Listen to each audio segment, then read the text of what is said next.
Sejam bem-vindos a mais um episódio do Refresco Sonoro Podcast. Esse podcast é para você que é fã de música eletrônica, gosta de lazer e entretenimento, vai nas festas, é fã dos DJs pela música.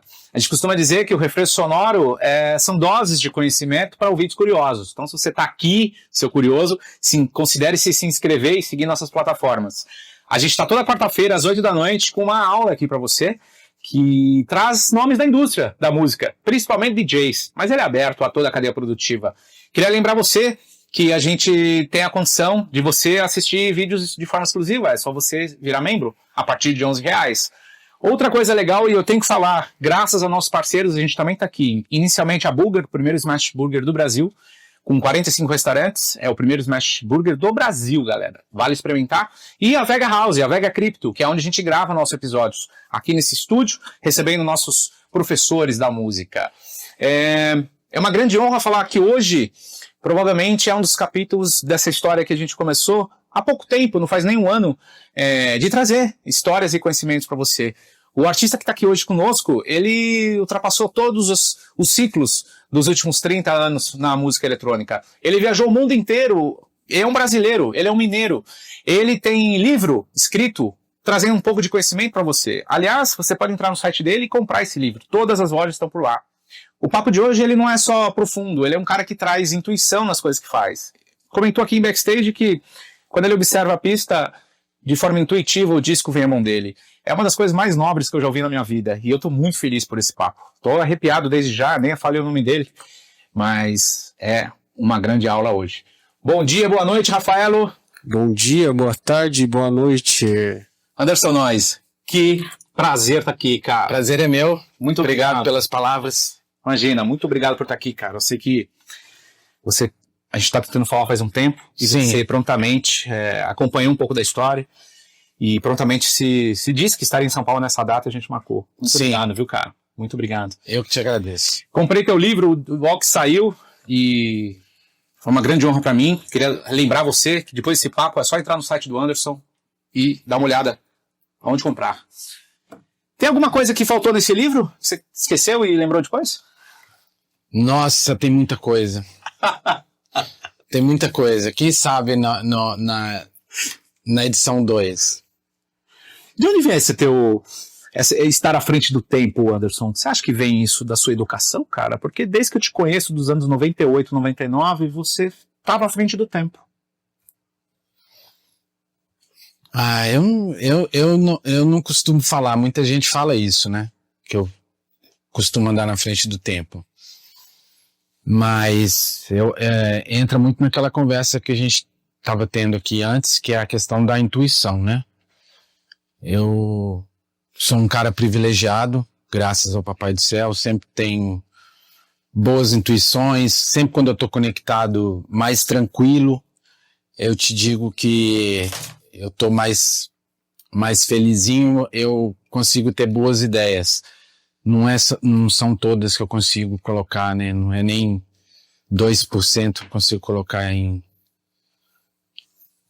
prática, mas sim, tem muita coisa que consegui fazer primeiro, consegui ajudar, consegui mostrar também.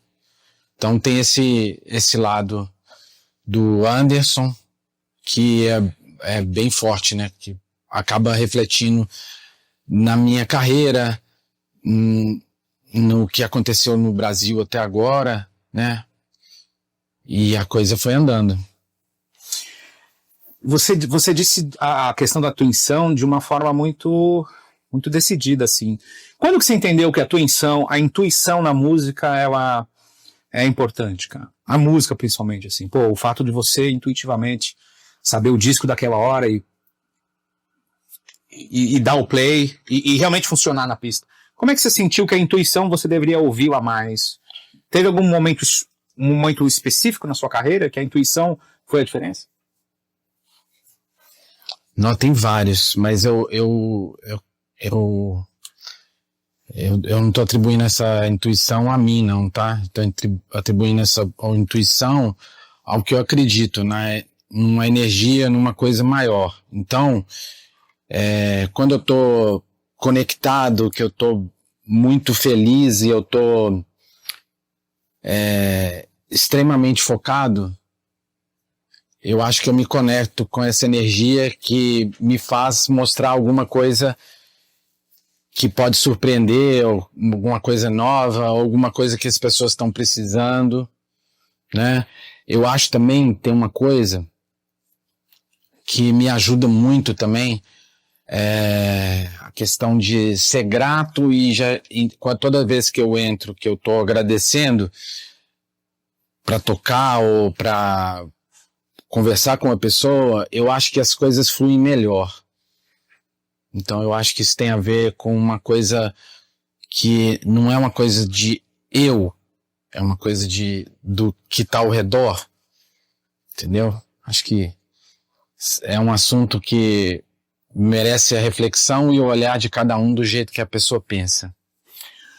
Muito bom, muito bom. Ô Anderson, qual que foi um disco assim que não era tradicional e você entendeu que não precisava ser para tocar a tua alma, assim? Um disco que te chamou a atenção por ser inesperado, uma coisa, a primeira vez que você levou desculpa o termo, mas um soco na cabeça, assim, de ouvir e falar, opa, vou pesquisar mais sobre isso.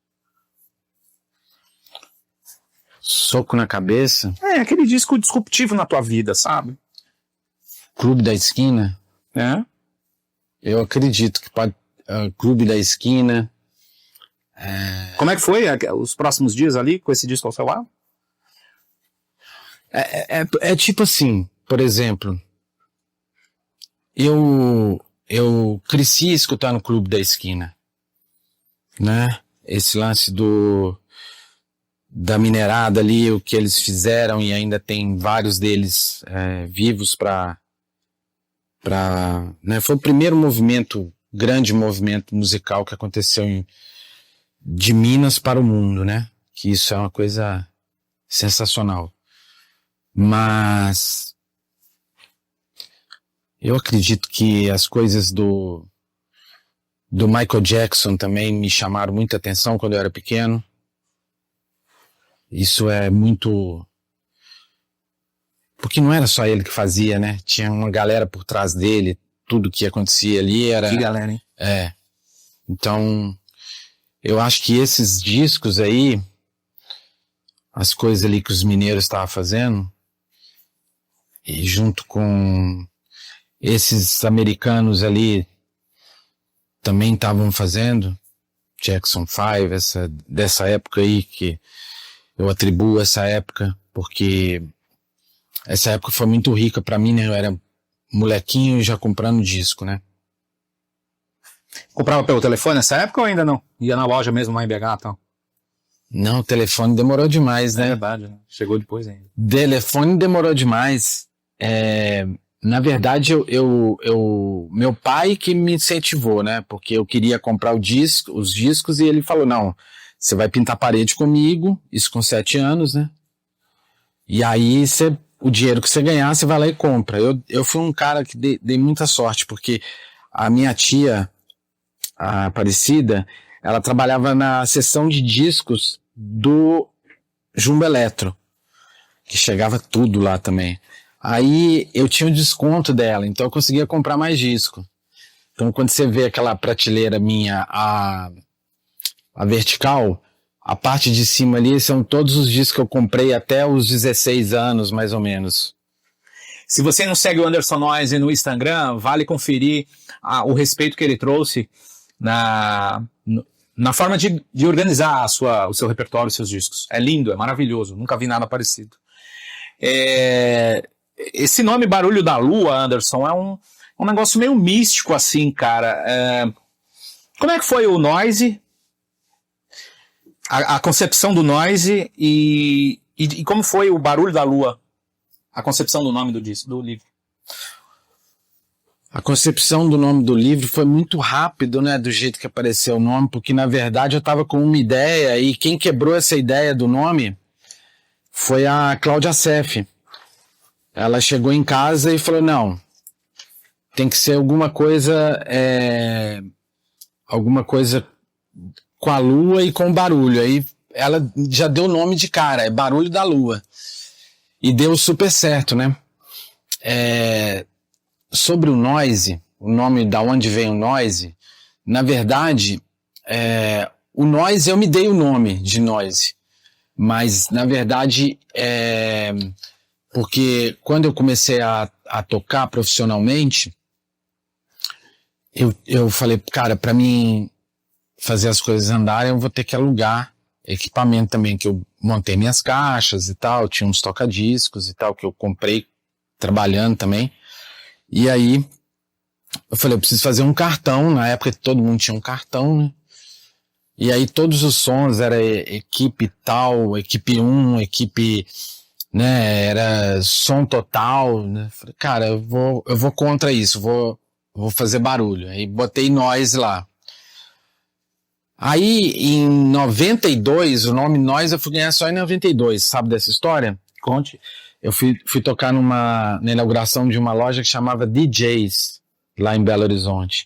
Aí a dona, a Sandra, que é amiga minha, ela virou e falou assim, o cara tava fazendo flyer, o convite, ela falou, ele falou, quem vai ter DJ, né? A loja é de DJ, ela falou, vai ter, o DJ que vai abrir é o Anderson, do Som Noise. Ah, coloca aí, Anderson Noise. Aí ela deu o nome. Que dia, hein? Esse dia rodou o mundo. Mas eu ganhei dela o nome. Entendi. Como eu ganhei o nome também da... Às vezes todo mundo fala, o nome foi você tem as ideias, não? Às vezes as ideias estão do meu lado, você vai me dar uma ideia boa aqui, eu vou praticar ela, vou botar ela em prática. Quantas coisas já aconteceram assim, que amigos meus me deram de presente. Sim. E que eu também pude dar para eles. Sim, é verdade. É verdade. Ô, Anderson, uma dúvida pessoal. Você sempre foi um cara, como eu disse, né, à frente do tempo, mas pelo lado bom das coisas, tá? E isso significa também tá com a tecnologia ali perto. Só de entrar no teu site, eu já vejo a sua conexão com a tecnologia absolutamente, assim. Você tem plataformas em plataformas ali, você está muito conectado com tudo. Na concepção do livro, assim, foi mais terapêutico ou também deu uma chorada? Foi um pouco doloroso também em alguns momentos? Porque assim, por que eu disse isso?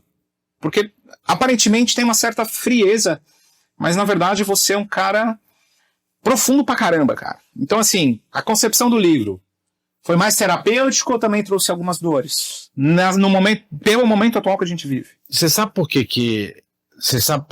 eu tive a ideia de ter um livro, de fazer um livro? Poucas pessoas sabem também. Pelo tanto de registro que eu tenho, e grande parte dos registros em fotografia foi o Nino Andrés que fez, eu tenho caixas e caixas na minha casa de fotos das festas antigas que eu fazia, junto com o Marcelo Marent. E aí, as pessoas chegavam, via aquelas fotos, falavam, cara, você tem que fazer um livro disso aqui. Eu falava, tanto eu escutar as pessoas falarem, você tem que fazer um livro, eu falei, cara, eu vou fazer um livro. Aí na hora que eu tava começando a separar, eu falei, poxa, mas eu só vou botar as fotos, alguém tem que escrever. Esse alguém, liguei pra Cláudia e falou, topo. Aí as coisas começaram a andar. Um beijo, Cláudia Seff. Obrigado pela contribuição de tantos anos, escrevendo coisas incríveis. Isso mesmo. A Rádio Noise foi também disruptiva, cara. Mais uma vez à frente do tempo. Você acha que a Rádio Noise, de uma certa forma, incentivou, democratizou ainda mais os DJs a contribuírem com esse movimento? Não só radiofônico, ou de manter uma constância em sets, enfim. Então, o louco da Rádio Noise também, ela nasceu de uma... né, eu captei, né? A intuição, ela vem de você captar, né? Então, você tem uma antena boa, você vai captar essa energia e vai mandar ela para você fazer isso acontecer. Então, várias pessoas chegavam para mim ali no final dos anos 90.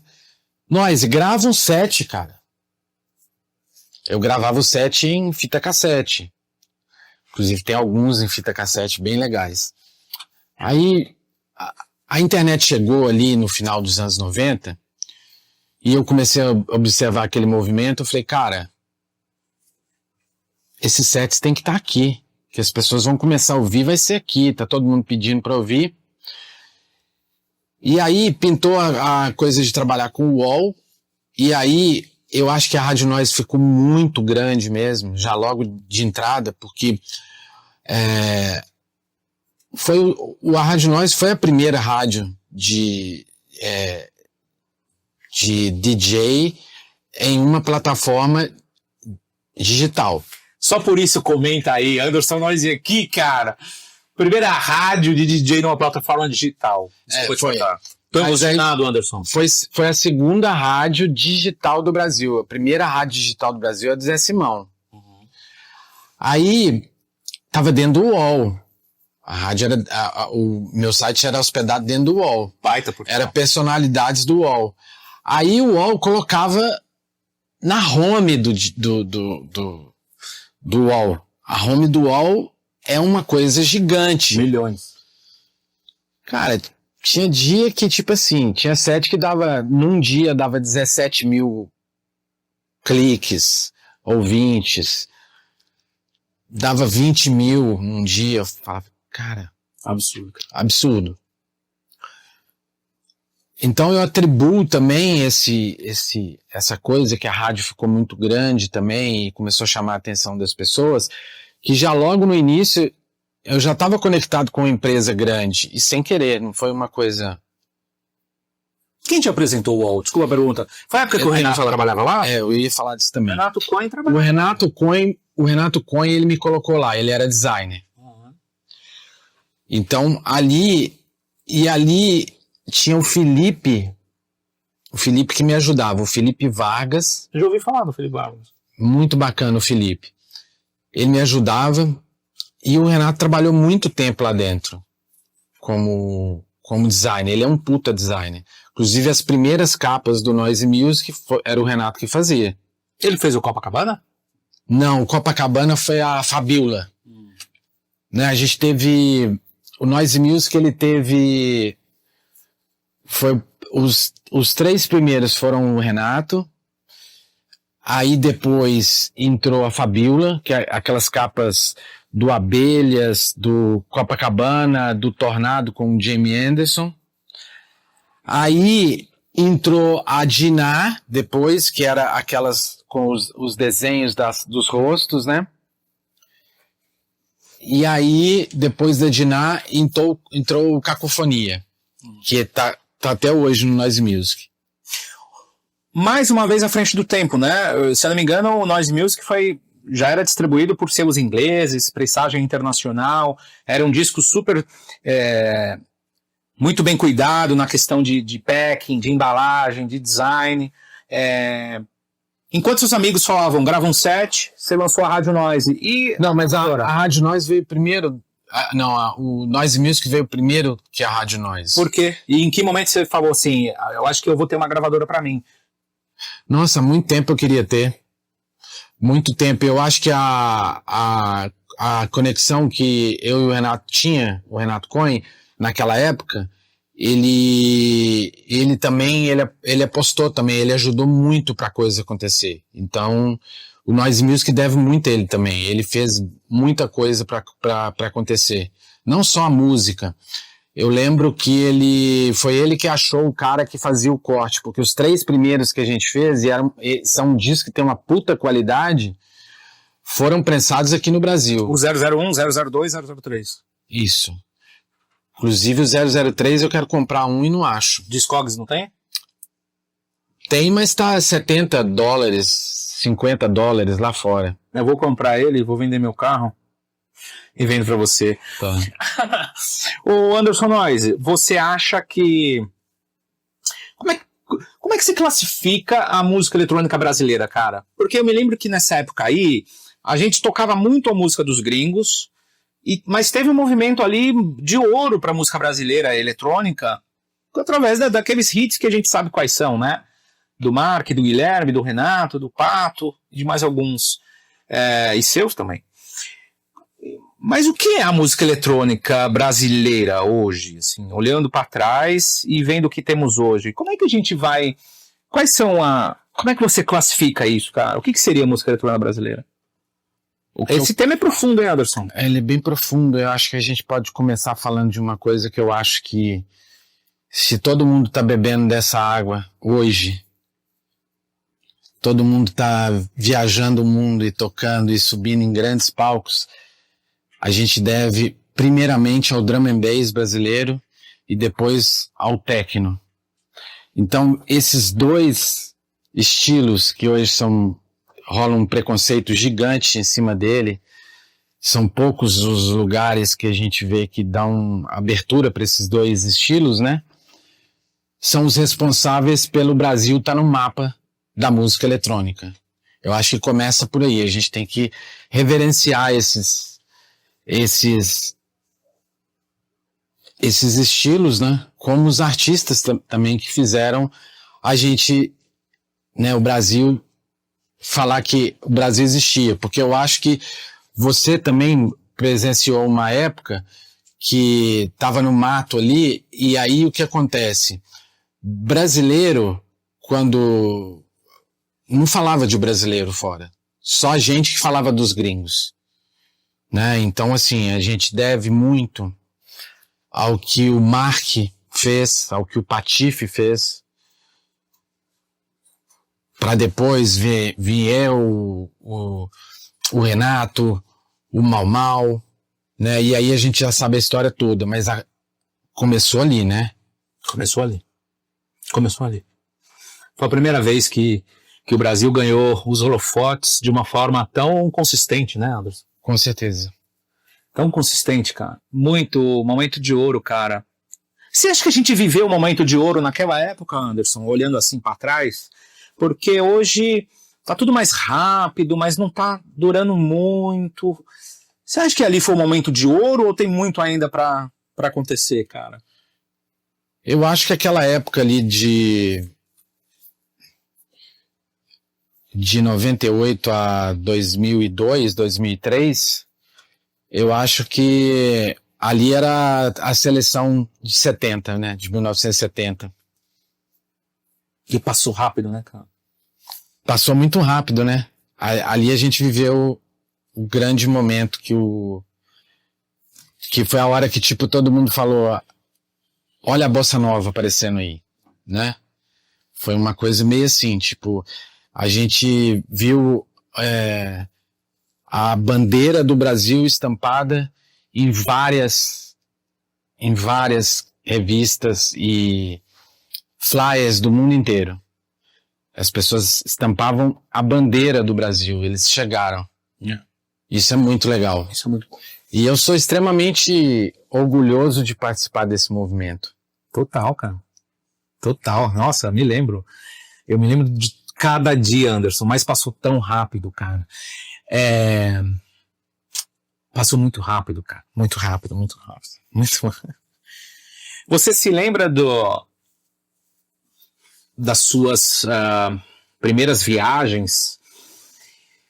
Alguma história, assim, que deve ser lembrada? E acho que você viajou mais de 50 países, cara. Você chegou a conhecer um pouco dessas culturas ou aquela vida de logística intercontinental não te deu tanta chance de permanecer nas cidades e conhecer um pouco mais? Tem muita coisa para falar aí, né? Posso falar da primeira? Fique à que eu vontade. acho que é muito legal falar. A primeira viagem que eu fiz internacional para tocar, né? Foi a primeira viagem que eu fiz também, depois foi centenas, né? Foi eu e o Mau Mau, o Paulinho que organizou tudo. A gente era DJ do Base, aí tava um alemão lá e ele viu a gente tocando. Era tanto eu como o Mau Mau, eu era residente mensal, o Mau Mau era residente, né, direto ali. Aí ele convidou eu e o Mau Mau, a gente viajou junto. E, cara, parecia que a gente tava chegando num outro planeta, assim. Que planeta era esse? Qual que era o país? Foi na Alemanha. Alemanha. Então ali foi a primeira. O que mais você me perguntou? Se viajando mais de 50 países... Não deu 50 não. Não, duvido que não. Não Você deu. esqueceu uns aí, Anderson? Não. Bom, 33 que eu saiba. 33. Mas eu tenho, tipo assim, Inglaterra eu tenho mais de 50 estampas, por exemplo, né? Tem países que eu fui muitas vezes. você tinha tempo de conhecer um pouco dessa cultura local? E como é que você aproveitava seu curto espaço de tempo nesses países? Porque passou tão rápido. A pergunta mais ou menos é para entender se você conseguiu entender dessas culturas locais também. Eu entendi os países que eu tinha amigo, né? Então eu ficava mais tempo por causa dos amigos. Eu não conhecia ninguém, eu batia e ia embora. Então, assim, países que me conectaram muito, né? A Inglaterra mesmo é um, né? Eu acho que o país que eu mais fiquei. Agora, o que eu queria ficar mesmo e passar muito tempo é o Japão, né? E toda vez que eu ia, eu ficava muito tempo. Então eu ficava 15 dias, isso era muito. Por que o Japão, Anderson? Eu sempre tive uma loucura, né? É engraçado. As coisas que a gente se conecta e gosta, pelo menos comigo, elas acabam aparecendo mais na minha vida. Então, a Inglaterra, para minha geração, era um país assim, ainda continua sendo um país que era aquele país que colocava as coisas na frente. E o Japão, por essa coisa da toda a modernidade do Japão, mas a questão do Japão para mim ser o país mais diferente do mundo, do Japão ter as pessoas mais educadas do mundo. Eu falo, cara, esse país, e feliz que conquistei vários amigos lá também. O Satoshi Tomiya é de lá, né? Sim, ele é de lá. Leifak também, né? Não, Leifak é alemão, né? Desculpa. Tem mais um japonês. Kenichi. Kenichi. Aliás, esse cara foi o primeiro álbum que eu comprei, Anderson. Que era pra... Como é que fala quando o cara no se tem as bolinhas pro cego, pro em braille. Ele fez o álbum dele, tem um álbum dele vermelho, com as bolinhas em braille, cara. Até cego consegue ler o nome dele no álbum. Então, ele é o primeiro... O álbum dele... Eu postei um disco dele, nesses vídeos que eu faço, que ele ganhou um VMB Europa em 96, com um videoclipe dele. Assiste esse videoclipe. Vou assistir. É sensacional. O Kenichi é um dos presentes que eu ganhei. Então a gente já fizemos... Você conheceu lá? Eu conheci ele lá, ele já me conhecia também, ficamos muito amigos, somos amigos até hoje. Fizemos, ele tem release no Noise Music, inclusive a primeira vez que ele lançou no Noise Music. Tem faixa Mi dele, né, que é Kenichi Anderson Noise. Ele é o primeiro do Japão a aparecer no mundo, né? Foi antes do Satoshi Tomiya? Foi antes. É mesmo? Que alma. Não sei foi antes. Então, o Kenichi a gente fez, e ele é um cara que é alucinado com Vale Tudo. Inclusive o nome da música é Vale Tudo e do outro lado é Tudo Vale. Aí, teve uma vez dessas que eu tava no Japão, ele, tipo, eu não sou muito fã de Vale Tudo, né? Respeito, legal e tal, mas eu nunca, tipo assim, eu nunca imaginei que ia acontecer isso. Ele me convidou, tava o Fabrício também Porongaba comigo, amigo meu, trabalhou muito tempo no Noise Music comigo, e aí a gente foi essas lutas, né, gigante no estádio, porque lá no Japão é muito grande, né? E ele comprou as cadeiras pra gente lá na frente, uma fortuna a cadeira. Eu falei, cara, não precisava disso e tal, né? A gente ficou lá vendo, e cheio de brasileiro lutando, ele vibra. E a gente fez uma música também, o último trabalho nosso, inclusive estou vendo aqui a Ayrton Senna, tá nesse último álbum do Ayrton Senna, ele e o Renato Retier. Naquele projeto recente? Isso, a gente tá lá. Legal. Onde as pessoas ouvem? Tá no Spotify, nas plataformas todas, né? Sim, tá. Muito bom, muito bom.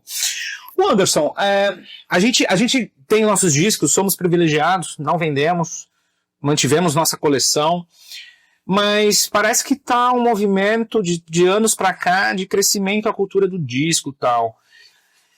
Você acha que a gente está sendo muito vanguardista? Ou por que o vinil é tão especial para quem quer ser DJ, cara? Ou para quem é DJ? Como é que a gente explica isso para uma geração que não viveu isso, cara? Eu acho que é o momento, não é só o vinil, eu acho que é a mídia física. Eu tô vendo uma coisa em cima da mídia física, né? Que é aquela coisa... Porque aquela época como chamava aquele negócio da pandemia, que era digital que o Neymar tava comprando por uma grana. Como é que chama aquele? Que é o token, né? Como que chama isso? NFT? NFT, a gente nem lembra o nome mais, nem lembra disso mais. Essa foi assustadora, hein? Foi muita grana. E isso foi outro dia, né? Isso foi outro dia. Mas o lance do vinil, ele vem, eu não coloco o que é o vinil, coloco tudo que é físico, tá? Quadro, tudo que é físico, tá tendo um valor muito grande. Porque existe uma coisa no mundo, com as pessoas também, né? Depois que vê aquela coisa, vê aquele filme ou seriado, sei lá, minimalista, todo limpo, sem nada. Aí vem uma galera, pô, que minimalista, o que? A gente tem as coisas aqui físicas, né? Então você vê, tipo, uma coisa engraçada que eu acho também, né? Hoje em dia a gente vai pagar alguém, toma o dinheiro aqui. Cara, eu não quero dinheiro. Cara, pega o dinheiro, cara, guarda o dinheiro. Isso aqui, dinheiro hoje, uma nota, tá valendo mais do que ela mesmo. Você pode vender a nota. Né? As pessoas não querem moeda. Neguinho desprezando moeda. Moeda agora tá valendo uma grana as moedas, que neguinho tá jogando fora. Não quero isso não. Passando pra frente. Então, foi a mesma coisa com o vinil. Neguinho jogando vinil fora. Que papo legal, Anderson.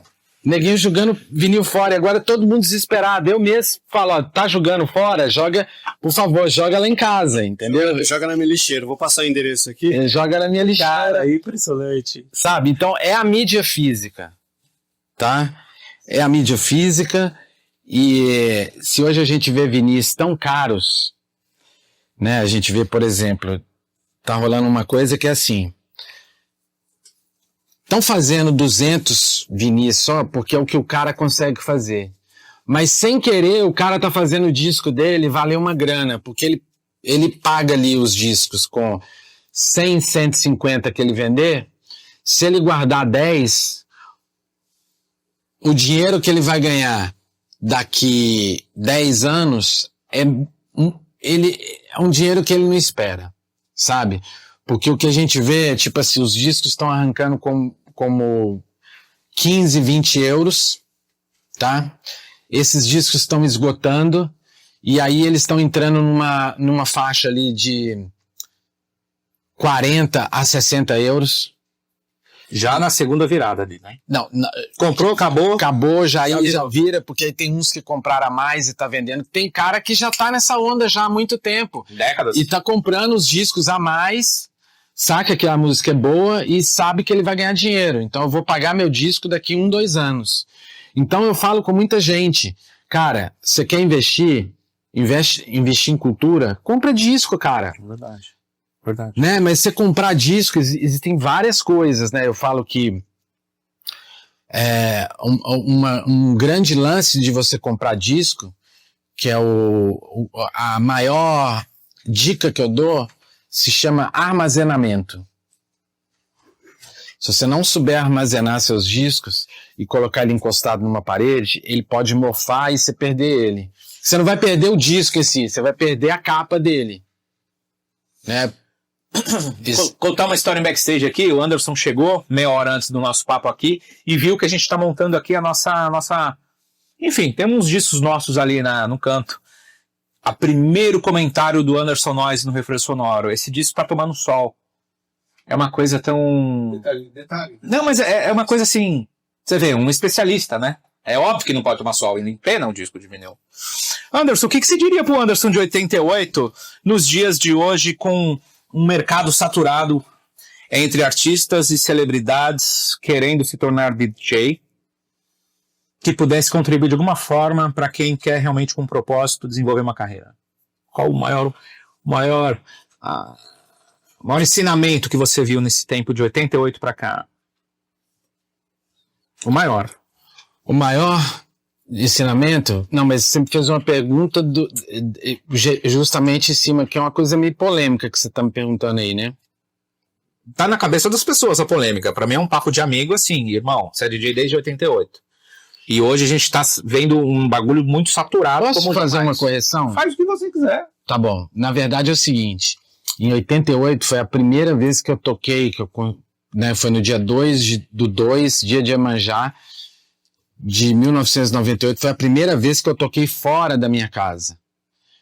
Então eu comemoro esses 38 anos de carreira dessa forma.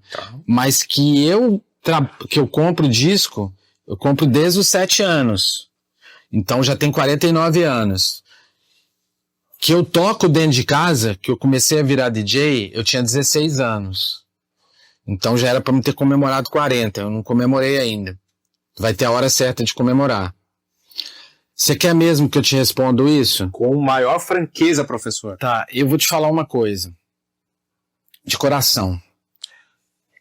Eu acho que, tipo assim, o Anderson lá de 88, 98, de 20, 30, 40 anos atrás, ele tomou muita porrada de falar muita coisa que foi bom para muita gente se beneficiar e para ele não foi coisas que ele falava. Então, sei lá, de repente essa pergunta sua pode ser boa para o Gemini responder. Você é um Gemini para mim, porque tudo que você dizia, eu lia tudo. Onde aparecia teu nome, eu clicava, Anderson. E isso formou o pouco da educação e do conhecimento que eu tenho da música eletrônica. Tá, mas eu vou te falar, eu vou te falar a verdade. Você tá querendo que eu falo isso, mas eu acho o seguinte.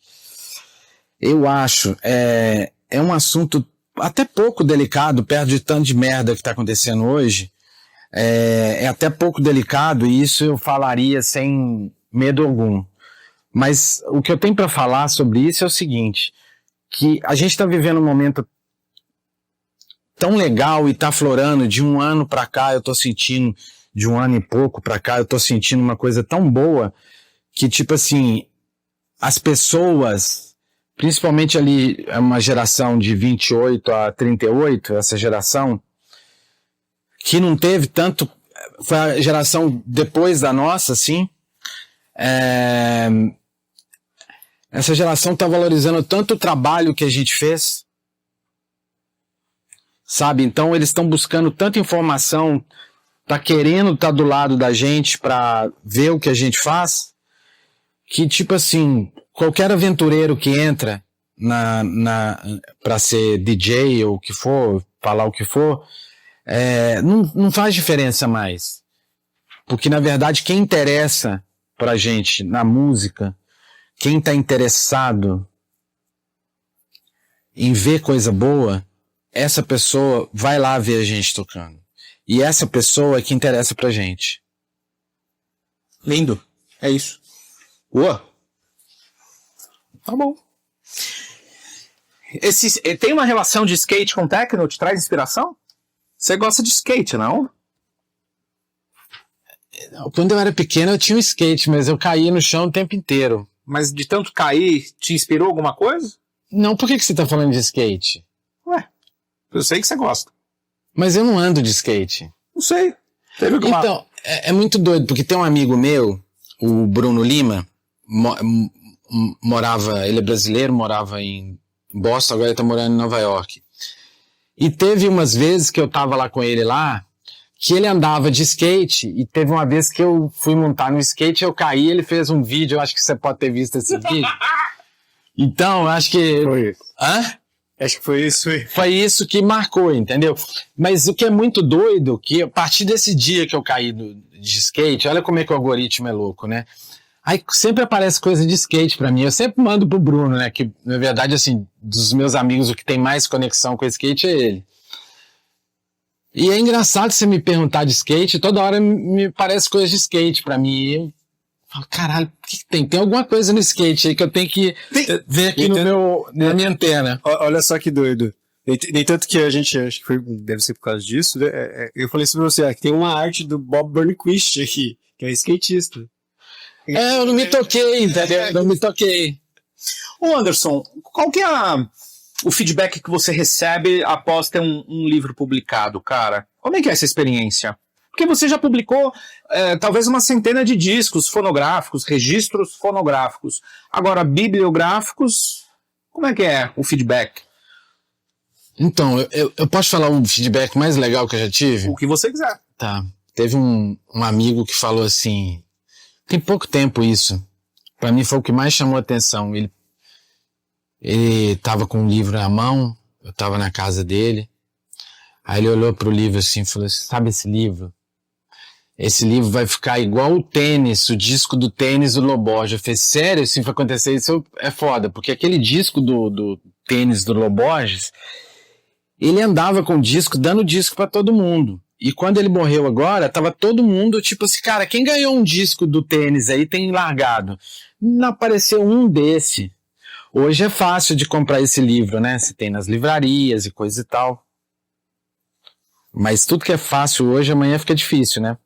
Então assim, eu achei o mais diferente, mas é muito legal que eu vejo nas pessoas que são mais interessadas por história, né, por ter uma coisa, falando assim, ó, aqui eu posso, igual você mesmo falou ainda há pouco, eu posso pegar esse livro e mostrar pro meu filho e minha filha para falar, ó, lê aqui que você vai entender muita coisa da música eletrônica, porque o livro não fala só de mim, mas eu gosto desses feedbacks que vêm também de pessoas como você falou ainda há pouco, que legal, eu posso entregar para o meu filho e ele lê para ele entender com o que eu trabalho, entendeu? E a gente tem poucos registros no Brasil, né? Então isso é uma coisa que eu torço para ter mais. Outro dia até falei com o Camilo, falei, cara, a gente tem que juntar os livros que a gente tem e fazer um encontro desses livros com a gente tocando, a gente debatendo sobre o processo que é para fazer um livro, para incentivar mais pessoas a fazer livro e incentivar mais pessoas à leitura no Brasil também, né? Eu vi um negócio muito interessante ontem, na hora que eu tava correndo, é um cara que tem uma lan house, você já chegou a ver isso?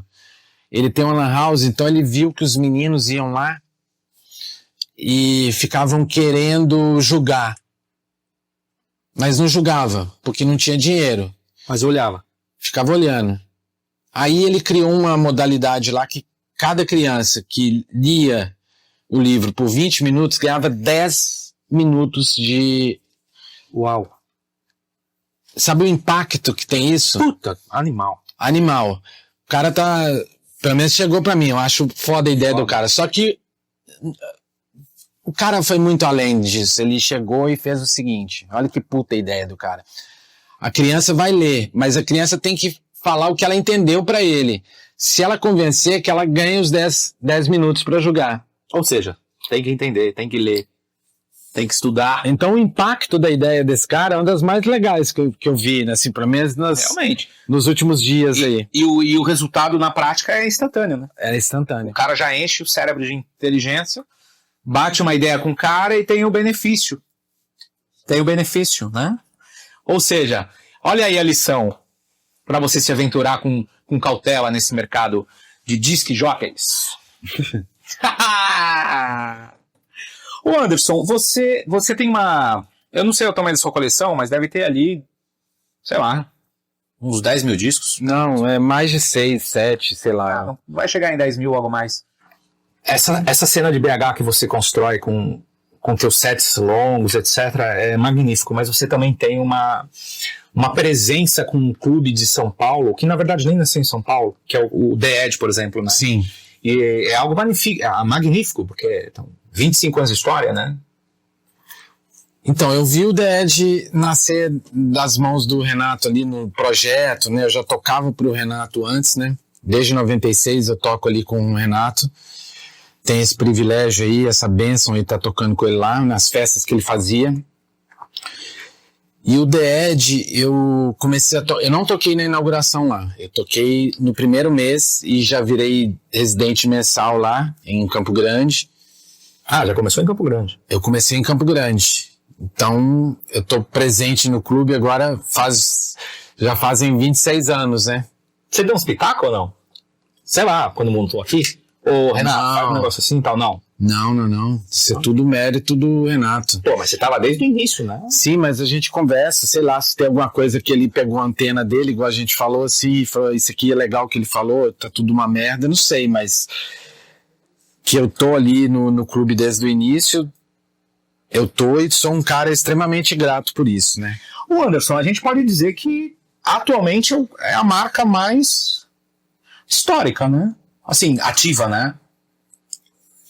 Ativa, histórica, eu acho que é o clube que mais abre, tem noites abertas durante o ano, né? O Renato deixa vivo aí essa coisa de ter noite de drum and bass, de techno, muitas de house, psytrance tem noite, é genial isso. Pra quem via a São Paulo algum dia tal, ele te encontra nas noites de... Tem alguma especificidade, assim, das suas noites? Não, aqui? não. Às vezes é a area after, às vezes ou eu tô na nave ou no after, super after. Só que são sábado para domingo, né? Uhum. Às vezes eu toco na Freak Chic com vinil. Ano passado mesmo eu toquei 2 ou 3 vezes na Freak Chic. E aí, obviamente, vai mais pro house e tal. Sim, que eu adoro tocar também. Então tem uma galera em São Paulo, a cada o quê? 1 mês, 2 meses? É só dar uma olhadinha na programação, você... 45 dias, mais ou menos. Tá. 45, 2 meses. Antes era 1 mês, aí pulou para 45. O que você usa lá? Você usa CDJs ou só na Freak Chic que você faz o vinil? O vinil certo? Só na Freak Chic, Por que na Tecno não? Tem que fazer uma edição. Eu vou combinar com o Adna, boa ideia. Comenta aí, edição Tecno no vinil, Anderson Noyes. Sim, certeza. Tem que ser uma coisa muito bem combinada em função de ter a estrutura certa e tal. Você ainda tem essa paixão de levar esses discão aí pelo Brasil todo?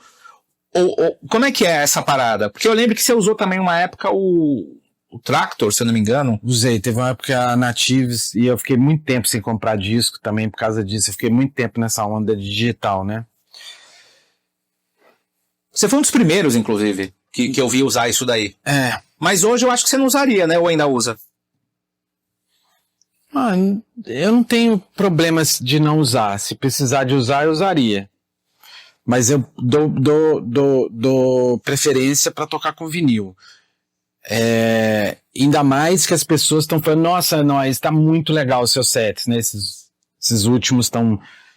o feedback está muito grande, né? Porque acaba que eu misturo nessas noites que eu faço no front, quando é a noite inteira, eu começo com house, vou lá pro techno, mas aí eu já saio, começa a ficar o final da noite, eu já toco até disco music, volto no house, toco o que dá na cabeça. Vou na intuição. O Lelê não era DJ, né? Ué, todo mundo não era DJ, todo mundo virou DJ, né? Foi você que ensinou o Lelê a tocar? Não. Não? Não. Mas Lelê Me surpreendeu quando eu vi. Faz uns 5 anos. Não faz muito tempo, não. Ele toca bem. Mas eu acho... Sua pergunta era além disso aí, era... Não, pra mim viajar. Porque eu acho que os discos que você tem, Anderson, eu vejo aqui meus discos, as músicas, a gente comprou bem os discos, cara, as músicas são atemporais. Por exemplo, entre você hoje levar o Tractor pra tocar aquela música nova que você quer, e só levar teus discos impressos, registrados e prensados, o público nem vai perceber. Você tem um arsenal atemporal. Então, eu acho que o que manda nisso tudo é a estrutura. Sim. Tem que ter uma estrutura para colocar os toca-discos. A pessoa tem que saber montar isso. E tem uma outra coisa além disso que eu acho muito importante. A pessoa, ela precisa conectar o público para esse público que eu tô indo tocar ou quem vai tocar vinil tá aberto para ver isso, porque senão o trabalho, né? Às vezes eu converso com uma pessoa que está querendo contratar, ou agência, a gente conversa isso e fala, cara, não é fácil carregar os vinis. Você já viu a distância que eu confesso que nos últimos dias eu melhorei bastante as minhas costas, por causa que a Carla, minha mulher, ela me obrigou a fazer alongamento, e eu tô me sentindo muito melhor. Mas estava duro. Que bom. Então, agora imagina só, você vai... Quando eu vou tocar num lugar, eu vou com uma case gigante desse tamanho, que eu despacho, que vou assim, com o coração na mão, né, na hora que você despacha, e aí você para pra pensar assim, cara, eu tenho que levar o que eu vou tocar mesmo lá em cima. Aí eu levo um tanto assim lá em cima. Esse tanto que eu levo lá em cima é muito pesado. Então, por exemplo, igual eu vou tocar em Goiânia agora, com 3 horas de set. Vou levar um tanto lá em cima e mais uma case lá embaixo. Porque eu realmente não sei o que eu vou tocar, mas tem os que eu quero muito tocar e levo na mão. Já perderam 3 cases minhas, tá? Principalmente fora do Brasil.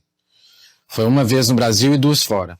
Inclusive um DVD meu tem mostrando essa case perdida, que inclusive não chegou a tempo para tocar numa noite da Privilégio do Mauro Picotto, que tocava eu, ele, o Paco Suna e o Adam Beyer. Aí o Paco Suna me emprestou os discos e o Picotto também um pouco. Então eu toquei com os discos deles nessa noite. Aí, esses que eu levo em cima do avião, agora imagina só, eu tiro esses, pensa só isso, esses que é pesado pra caramba. Tiro da bancada lá de casa, boto no elevador, tiro do elevador, boto no Uber, tiro do Uber, vou até no balcão, coloco no raio-x, tiro do raio-x, vou até no portão, entro no portão, coloco no bagageiro, tiro do bagageiro, vou até no outro voo, entro no outro voo, coloco no bagageiro, isso carregando a bolsa. Tiro do bagageiro, vou até no hotel, tiro do carro do hotel, paro na recepção, vou até no quarto, aí do quarto eu tiro, levo pro evento, aí até ali é a metade. Não sei quantas vezes deu aqui, acho que deu 18 vezes, né? Então, conta isso ao dobro. Então, é de 26 a 32 vezes que eu puxo e levanto com a mochila atrás. Isso vale, e com o preço que é o vinil, isso vale alguma coisa, né? Vale. Vale sim. Ai, meu Deus. Vale seu comentário desse depoimento aqui. Meu Deus do céu. Já tocou pra você só ou você toca pra pista? Como é que é esse teu forma de pensar quando você discoteca, Anderson? Eu gosto de tocar pra mim. É? Eu gosto de tocar uma pra mim. É bom mesmo. Tá querendo rir? Não. Mas é assim. Eu gosto. Depois corta esse aí, né? Eu gosto de tocar pra mim. Tem uma coisa que eu tô fazendo ultimamente que eu tô adorando. Porque o Mark mesmo me incentiva com muitas coisas. Ele falou outro dia, um tempo atrás, na pandemia, ele falou, cara, você tem que tocar aí com seus discos. E eu não toquei. Não toquei por vários motivos. Acho que o maior porque eu tava em pânico na época, tomando aquele tanto de remédio, que antes da pandemia eu já tava com ansiedade demais, eu sou um cara, né? E na pandemia me deu um troço muito estranho, que eu achava que eu não sabia tocar mais, que eu não sabia o que estava acontecendo, e eu não, né? E passou-se um tempo e eu voltei a ter esse tesão com os discos de novo. Também era a época, não era pra mim fazer isso, coisa e tal. Aí essa coisa minha, né? Na pandemia eu tive a ideia, mas eu não botei ela em prática. Eu falei, cara, sabe o que eu vou fazer com isso? Vou usar esse tempo que eu tô ouvindo aqui, mas eu vou usar com as pessoas. Então, tô fazendo uma live 2, 3 vezes por semana. Eu ligo na Twitch.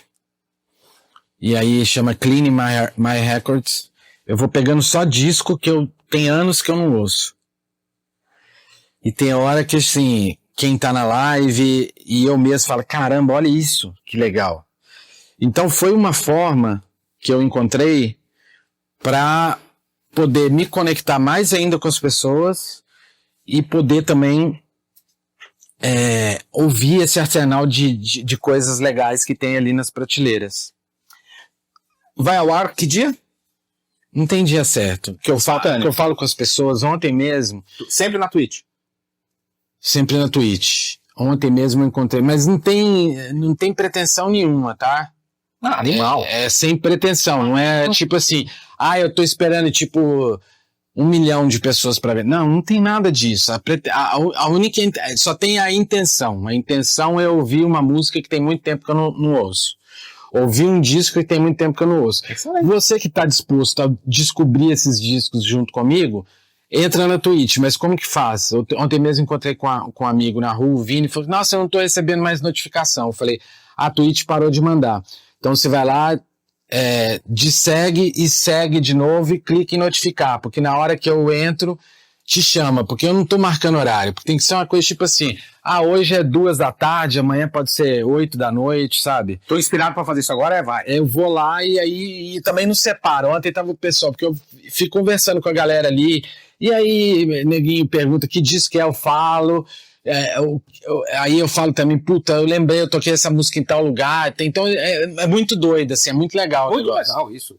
Isso é super legal, cara. Cleaning My Records. Cleaning My Records, muito bom. O Anderson, evoluiu um pouco a questão da mixagem, ou é isso mesmo, assim? Não tem grandes avanços, né? Não mudou muito, né? Um bom mix é um bom mix e sempre vai ser um bom mix da forma, na essência dele mesmo, né? Não tem nenhuma... Nada mudou nesse sentido, né? Eu acho que o que mudou foi a questão dessa entrada do sync, né? Do CDJ com o sync ali. Então, se perdeu muita coisa do DJ, né? Então, acaba que os holofotes foram pro CDJ, mas já tá perdendo os holofotes pro vinil. Você vê que cada dia tem mais gente interessada e eu vejo que as noites que eu faço tocando com vinil vai mais gente do que as noites que eu faço tocando digital. Porque as pessoas sabem que vão ouvir coisa diferente. Isso demonstra também agora a gente vendo com todo esse parâmetro de que é um ciclo, né? Tudo é um ciclo do estilo musical. Já teve lá em alta o drum and bass, aí depois veio o EDM, aí o house de novo, e os equipamentos também, né? Drum and bass, depois foi techno. Depois techno, sempre foi essa onda de estilo, e também agora, porque não teve, realmente, que nem o Michel falou, não teve evolução, mas hoje a gente viu essa disparidade. Hoje a gente chegou num momento tecnológico já extremamente avançado. Você tem digital, se você quiser ser DJ, tocar com o celular, você consegue, ou você ter o analógico com o vinil. Eu acho que o vinil ele tá dando essa disparidade novamente, né? Se destacando pela exclusividade também. Pode ser isso também, porque tem muitas músicas que até a gente com a coletânea do Michel, a gente vai vendo, tem muita coisa exclusiva, né? Que é difícil você encontrar hoje, até nas plataformas digitais, né? Então deve ser eu acredito, pode ser também um ciclo tecnológico que não acontecia antes, porque não tinha tantas ferramentas tecnológicas. A gente tem o Traktor, tem aquele phaser, né, que você coloca só o equipamentinho lá, ele consegue ler com o vinil. Mas tem uma coisa do que você está falando que é interessante a gente falar, né? A gente vai voltar que as pessoas estão querendo mídia física. Sim. E a gente vai voltar numa coisa que é o seguinte: o gesto de tirar o vinil, buscar um outro, esse movimento. Sim. Tudo que tem movimento, as pessoas gostam de movimento. Entendi. Então o interesse delas está sendo muito grande. Você vê que, por exemplo, tem DJs hoje que estão tocando com rolo, né? Toca fita de rolo. O cara poderia gravar o set ali, botar todos vários num rolo, né? Mas o cara grava uma música num rolo, tira o rolo, enrola, vai lá, enrola de novo, solta no rolo. Esse movimento faz as pessoas criarem essa conexão. Entendi. Que hoje acaba sendo ali no CDJ, é muito frio, né? Que você tá ali, que é muito interessante, porque você tem a facilidade de muitas conexões ali, de você fazer looping na hora. Sim. Você tá vendo ali a praticidade, a facilidade é muito grande. Sim. Eu acho sensacional você andar com um pendrivezinho, chega lá... Tem 1 milhão de música, né? Sim, é muito fácil. Mas literalmente... Não é artesão, mas não é artesão. Mas acaba sendo, tipo assim, realmente, que o Anderson falou, essa coisa mais mecânica, ela tá voltando, que é o visual, né? De você tá movimentando, você tá vendo que aquilo tá acontecendo de verdade. E às vezes mesmo você vê outros DJs fazendo, utilizando todos os recursos do CDJ, que nem, pegar um exemplo aqui, que nem o James Hype. Você vê interessantíssima a apresentação dele. Mas, de um certo modo, se você pegar um outro DJ de Run DMC ali, de Timeless, é muito mais GMC. é muito mais frio, né? No CDJ do que você tá ali no físico, né?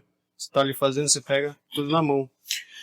Ô Anderson, o techno é um som que sobrevive, é o gênero que mais sobrevive, né? Acho que house, techno, então, é um gênero bem longevo, né?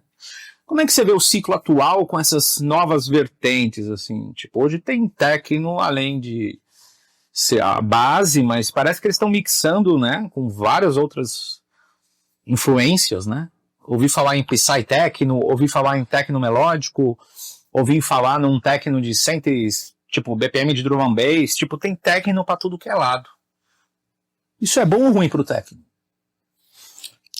Eu acho que não é muito bom, não. Por quê, cara? Não sei, eu acho... Podia inventar outro nome, né?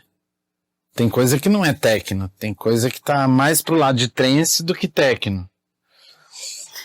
Tem coisa que tá mais pro lado de progressive do que techno, né? E, sei lá, às vezes me faz pensar porque a pessoa fala, cara, nome techno é muito legal, eu acho esse nome, né? Apesar que eu acho que também, assim, às vezes eu até falo isso, que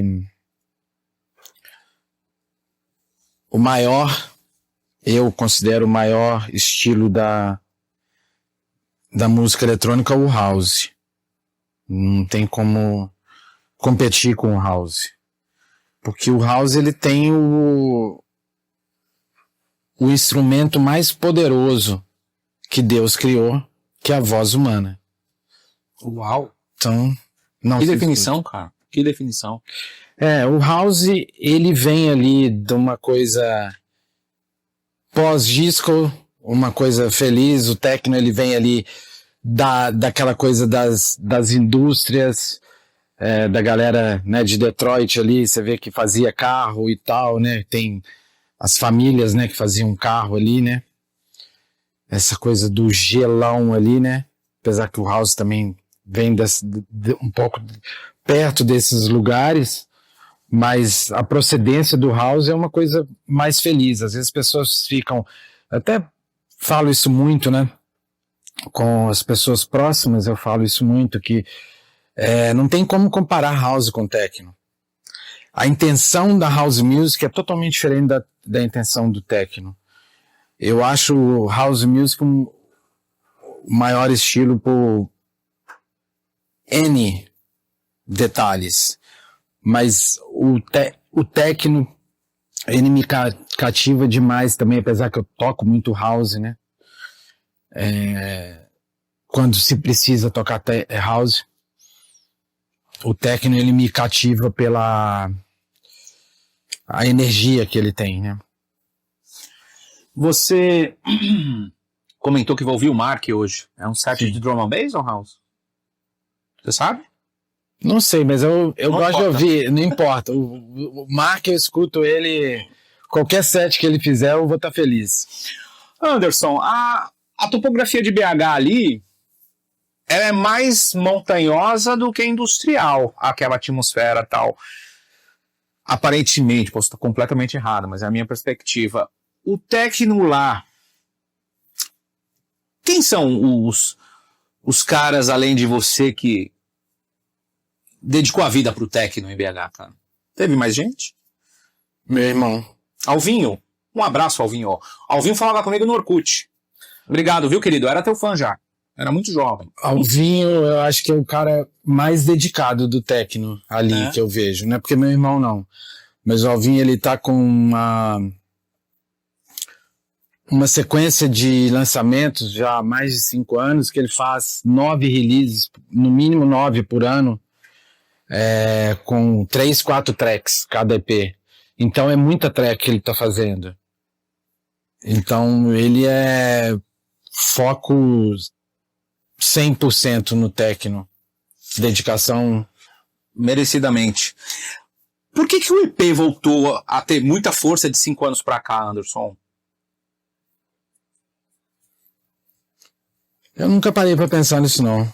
Não? Boa sua pergunta. Não... Mas você percebeu que nomes que respeitamos tá vindo de EP e não de single? Você percebeu isso? Não.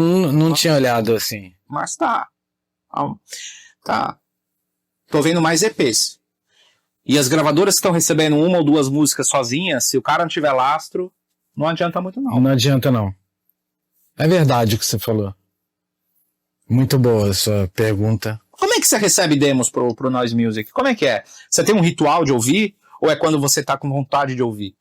Você deve receber algumas demos, né? Sim, recebo. E aí? Como é que o cara chega no Anderson Noise pra ouvir a sua música? Ele chega pelo site. Ele tem que escrever alguma coisa, na sua opinião, ou só um link basta? Não precisa escrever nada. É? O que basta, o que tem que ser é a música, né? E você tem uma política assim? Não gostou, nem responde, ou gostou, responde. Ah, não. A gente responde. É? A gente responde. Mesmo não, a gente responde. A não ser que seja uma coisa que não tem nada a ver. A pessoa manda uma coisa que, sei lá, um EDM. Uma coisa... Que não tem o perfil do selo. E tem uma coisa que eu até falo isso para as pessoas que vêm perguntar para mim, como que eu mando demo? Cara, escreve o nome da pessoa, do dono do selo. Olá, Anderson. Eu produzo há tanto tempo e tal. Pelo menos dá um oi. Olá, tudo bem? Agora, tem gente que você vê que copiou, né? E manda um olá só sem nome. E às vezes tem uns que vem até o nome o e-mail de outros selos. Aí você fala, cara, mandou para todo mundo. Então eu acho que para você chegar num selo, essa coisa de você ter a coisa que o foco nele te dá um ponto a mais. Apesar que tem muito selo hoje que nem ouve, não abre nada, porque já tem a turma dele e pronto. Não vai lançar, não adianta mandar. Os teus maiores feitos como produtor em outros selos que não o seu, Anderson, além, obviamente, de uma boa música, o networking foi o ponto principal, ou você realmente foi à guerra e foi atrás aonde você queria chegar, na gravadora que você queria chegar? Ou foi mais o networking? Eu ouço muito networking aqui nesse papo do Refresco Sonoro, e eu tô chegando a uma conclusão, uma coisa que eu nem considerava tanto, mas que o networking é de fato muito importante na carreira do cara. É muito importante. Então fica a pergunta, nos maiores selos que você lançou, network foi fundamental ou foi a tua garra de ir atrás, ter paciência e contactar os caras? Olha, eu nunca parei pra pensar isso não, mas eu acho que se for olhar assim, tipo, a Alcateia, que foi um vinil meu que saiu pela Jericho. Essa música é maravilhosa. Pelo selo Jericho. É muito bom esse selo, né? Pela áudio também. Cara, não sei se... Eu acho que foi por causa da música. Né? Igual, o que soltou também pelo selo do Carl Cox também, eu acho que também foi por causa da música, porque eu já mandei outras coisas pra ele e ele não gostou. Ele solta o que ele gosta. Não adianta mandar se ele não gosta. A pessoa não vai lançar o que ela não gosta. Claro, concordo. Com certeza. Mas nessas 3, o networking estava presente. Independente da experiência musical. Coincidentemente ou não tinha networking ali, né? Você já era um cara, tava viajando, tal, já conhecia os caras. Não. Ou você foi atrás, a Jericho, por exemplo. Mandei pra eles. Eles aceitaram. Legal. Nunca apertou a mão, né? Não, nunca apertei a mão. O selo do Thomas Heckman também eu mandei, eu não esperava que ele soltasse, ele soltou, o vinil também. Mas eu tinha tocado com ele, eu toquei depois dele na festa Alex S. SP Groove? SP Groove. Tem muita coisa que soltou, tem que ver, assim, eu não tem muita coisa que eu não lembro, assim. Cara, network é bom, mas o que vai vender mesmo, o que vai fazer acontecer é se a música tem a ver com selo. Aí você vai conseguir lançar no selo. Não é porque não adianta você ser um puto amigo meu e a sua música não tem nada a ver com Noise Music, eu não vou soltar. Não é network, é a música. Pra mim não é network, desculpa. Você comprava o disco só de ver a gravadora que era, Anderson? Já comprei muito. É? Não mais. Tipo assim, tem alguma gravadora que você compra de olho fechado? Não. Os da Soma. Nossa, Soma, você sabe que eu tenho um dos caras que tem mais discos da Soma. Tem um monte de discos da Soma que eu quero comprar agora, mas disco tá muito caro. Eu não consigo comprar tudo que eu vejo. Eu tô comprando exatamente o que eu sei que eu vou comprar, vou tocar. Uhum. Porque tá muito caro o disco. Ainda mais. Passou naquela fase, né? Vamos. Enche a sacola aí e tal. Nossa, enchi a sacola demais, né?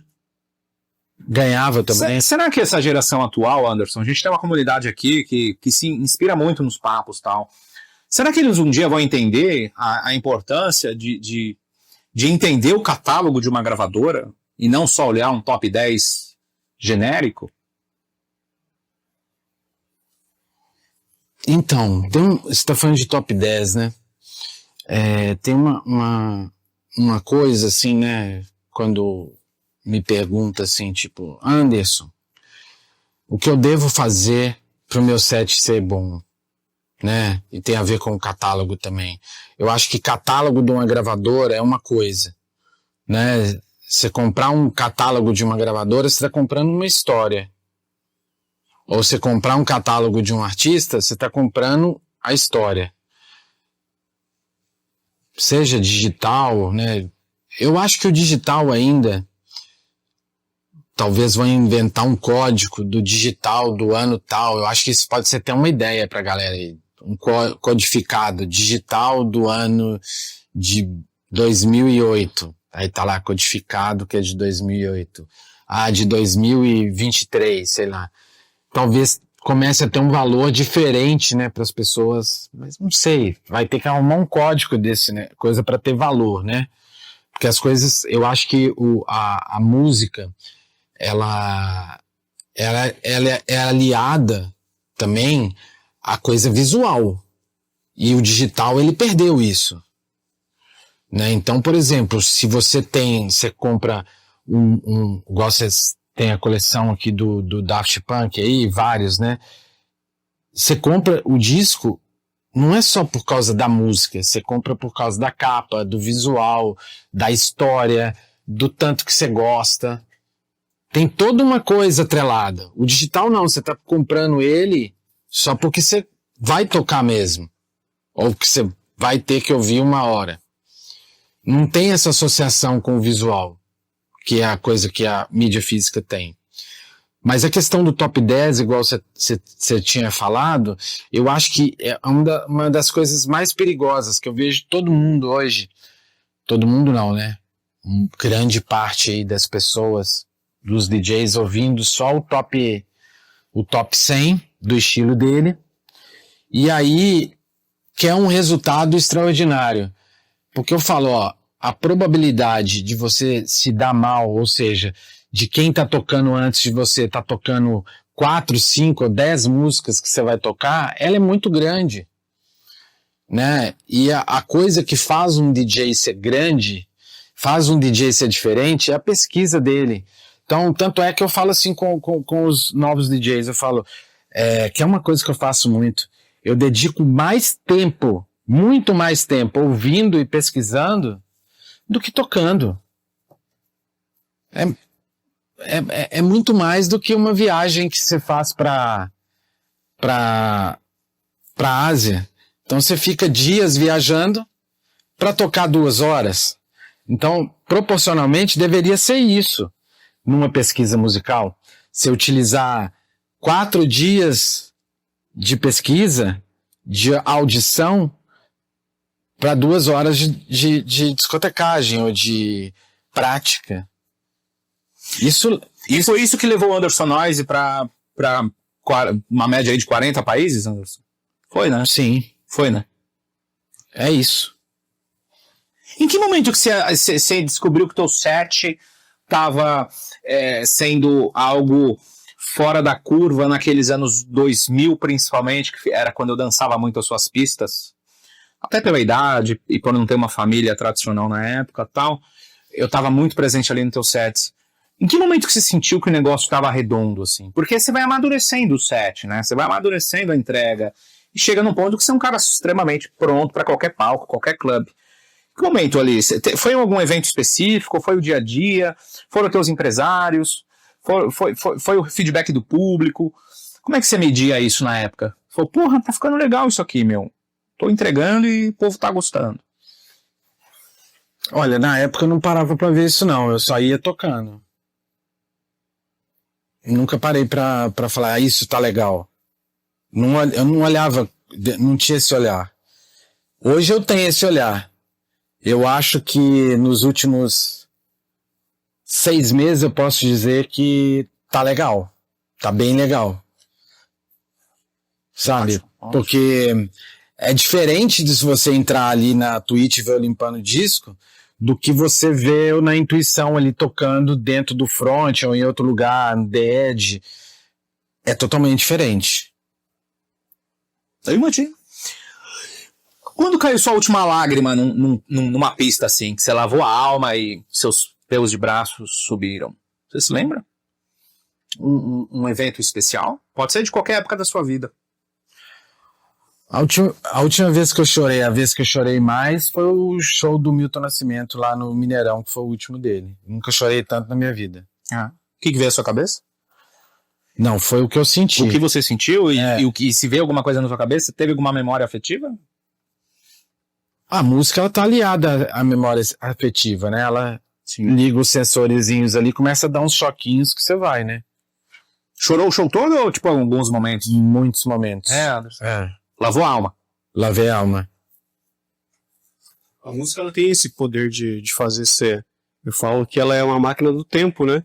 Isso é porque, que nem se você vê o Milton Nascimento. Quando você falou do Milton Nascimento, que minha mãe gosta muito de Milton Nascimento, meu pai, ele é músico de bar. É que você falou, já veio toda aquela minha memória de infância, de estar num bar acompanhando com meu pai, minha mãe, meu pai tocando. E ela é muito disso de você viver isso, né? Então imagino que no show dele você teve. Também tem esse. Eu sempre comento com o Michel. Seu pai tá com quantos anos? Meu pai tá com 56. Ó, mesma idade que eu. Mesma idade. Toca no bar ainda. Beijo aí, lição. Te amo, legal pai. demais. O Anderson, o Brasil tem algo muito especial que você não encontrou em lugar nenhum do mundo? Tem. Os brasileiros. Não O que o existe. brasileiro tem, cara? O brasileiro tem a melhor energia do planeta. Mesmo naqueles países que você tocou, que a música eletrônica foi fundada... Eu tô falando assim, ó. Eu tô falando assim, ó. Se a gente for olhar de pista eu não vou colocar o Brasil na cabeça, não. Tá? De pista a gente tem Argentina aqui do lado, que tem... Os argentinos sabem deixar um DJ mais feliz do que no Brasil. É impressionante a energia deles. Qual é a sua tese para isso? Esse fenômeno? Eu não tenho tese porque eu nunca consegui ficar muito tempo na Argentina. Eu já toquei várias vezes em grandes clubes e grandes festivais lá, mas eu nunca fiquei muito tempo lá. Mas é surreal o que eles fazem. Assim, eu acho que pista que eu já vi, que eu já presenciei, que eu curti, se for escolher 3, eu colocaria Irlanda, Japão e Argentina. As 3 que o público... Mas se você está perguntando de país, eu acho que o país mais legal do mundo é o Brasil. Também acho. Não tem igual. Mas ficamos no meio a meio. Tem muita gente linda e boa, como também tem muita gente mal intencionada também, que está procurando defeito do outro para detonar, né? Isso eu não acho legal. Antigamente nem tinha isso, né, Anderson? Não. Coisa chata, né? Isso, né, cara? A gente tem um mundo hoje muito mais maldoso, né? Coisa chata, cara. Coisa chata, muito chato. O Noise Music chegou a Em que momento que o Noise Music não prensou mais os discos e foi só para streaming, Anderson? Ou ainda você pensa em retomar algumas prensagens e tal? Qual que é o seu critério para isso? É só uma questão de números tal ou de mercado, assim, tipo, um release e outro você pensa em imprimir ainda? É números, né? Você precisa de dinheiro no caixa pra você fazer vinil, ainda mais do jeito que o vinil aumentou o preço agora, né? Se você quer fazer um bom vinil hoje, tá R$ 9,50, 9,50 € um vinil legal pra você fazer. Mais é R$100 cada um. Muito mais. Foda, né? É, pra chegar aqui, ele vai chegar o dobro, né? Então ele vai chegar aqui a R$170, né? Então eu acho assim, você está perguntando, o Noise Music, ele parou de prensar quando deu aquele buraco no mercado que você falou ali fora ali, que foi a época, acho que você falou com boas palavras, que ninguém sabia o que ia acontecer, né? Você falou do Beatport, o Beatport procurou a gente, eu falei, cara, eu não tenho cabeça para ver o que é isso agora, eu não sei o que fazer. Eu acho que eu não soube lidar bem com a questão da chegada do digital, eu não fui inteligente com isso. Eu reconheço. Eu não soube atravessar essa barreira. Eu acho que a época que o Noise Music surfou, que foi a época que ele fez os 18 vinis que ele fez, não tem o que achar. Foi genial, foi genial. Perfeito, foi perfeito. O seu disco estava no mundo inteiro, eu me lembro da distribuição. No mundo inteiro, na mão dos melhores DJs. A coisa era tão impressionante. Maravilhoso. Aliás, quem distribui? Era Prime? Ou Triple Vision? Alguma coisa? Não, ela era Prime. Era Prime, né? Era Prime. É porque a divulgação era pela Rocket Science. Para você entender, galera, nessa época, quando o Anderson tinha esses releases sendo lançados de forma regular, uma distribuidora boa fazia muita diferença, porque ela conseguia pôr o disco nas principais cenas do mundo. E isso exigia uma logística muito inteligente e acesso às lojas. E tinha uma outra coisa também, né? A Rocket Science, que era tipo, como tem os lugares que chega o promo, eles faziam botavam no envelope do vinil o sheet lá, a folha, né? A folha com o release e tal, e chegava na casa dos DJs. Os números eram tão impressionantes, pra você ter uma ideia. Sabe quantos promos a gente fez do Pontapé, o Noise Music fez? E tá mó grana no Discogs eu vi, tá mó grana esse Pontapé do Noise Music, porque o Noise Music era o Pontapé era do Noise Music, aí o Carl Cox viu eu tocando. Que música é essa aí, querido Anderson? Não, a gente entregou o disco pra ele, né? Entreguei o disco pra ele. Falei, toma aqui. Tava esperando ele chegar pra entregar. Existia uma coisa uma conversa que, se ele quisesse, o que poderia ir pra ele. Isso já existia uma conversa bem, mas eu te fiz essa pergunta. Hoje as pessoas fazem no máximo, nós estamos fazendo uma média de 200 vinis aí, quando tá soltando nesses labels legais ainda. Tá? Sim, é isso aí. Quantos promos você acha que a gente fez do Pontapé? Você vê o número da época. Se eu não me engano... E olha que quase ninguém tinha o disco. Mil cópias? Não, você tá falando muito. Não, Nossa, foi promo. 50. 50. Hã? 50. 50 era o número que fazia, né? A gente fez 500.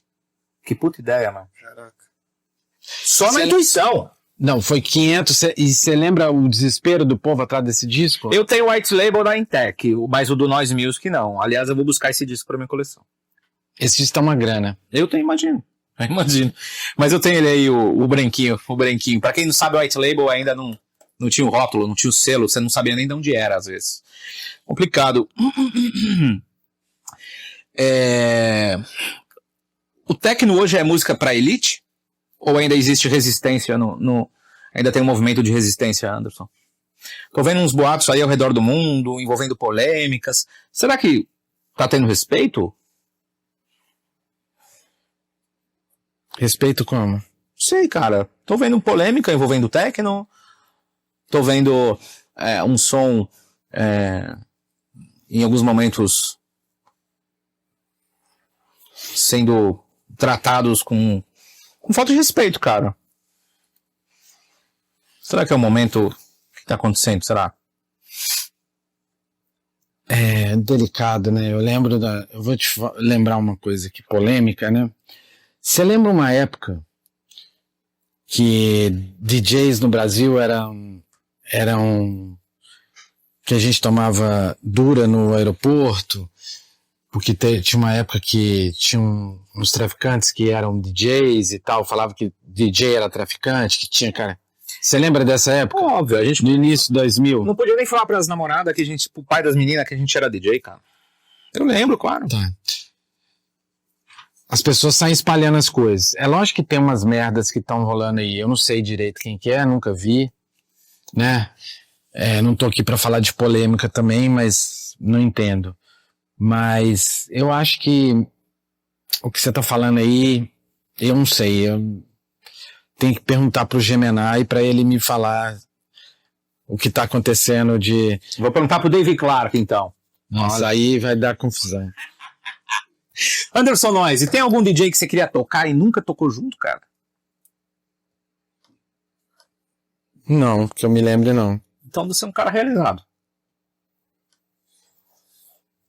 Eu sou bem realizado, bem feliz. Tem alguns lugares no mundo que eu quero ir, mas que eu não fui ainda, mas irei. E tem outros que eu fui e eu quero voltar logo. Mas se for falar de realização, Papai do Céu me deu muito mais do que eu imaginava quando eu era jovem. Você nem imaginava, Anderson, nem metade do que você conquistou rodando 40 países? Nunca imaginei que eu ia conseguir fazer isso tudo que eu fiz. Sério, cara? Eu venho de uma família muito humilde, né? E Você não é um cara que tinha uma ambição desde os 7 anos? Não, 7 anos não. Há 7 anos você tava descobrindo tudo. Mas, por exemplo, aí nos 18 e tal, você não tinha ambição. Nesse momento. Não tinha ambição. Não. Tanto é que eu fui ver o que era um DJ. Eu fui ver um DJ a primeira vez, eu tinha 16 anos, eu já era DJ. Porque, na verdade, eu virei DJ por causa de um cara que é mesmo coisa de irmão pra mim, o Robério. Robério, ele virou pra mim, eu tinha uma garrafa, e aí eu fui na casa dele, aí ele falou assim, sabe o que você precisa ser? Você precisa ser DJ, cara, você já é DJ. Eu falei, como é que o DJ é? Ele tinha 2 tocadiscos na casa dele. Ele falou, vou te dar um outro tocadisco, aí a gente vai na loja, você compra um mixer, eu comprei um Tonus.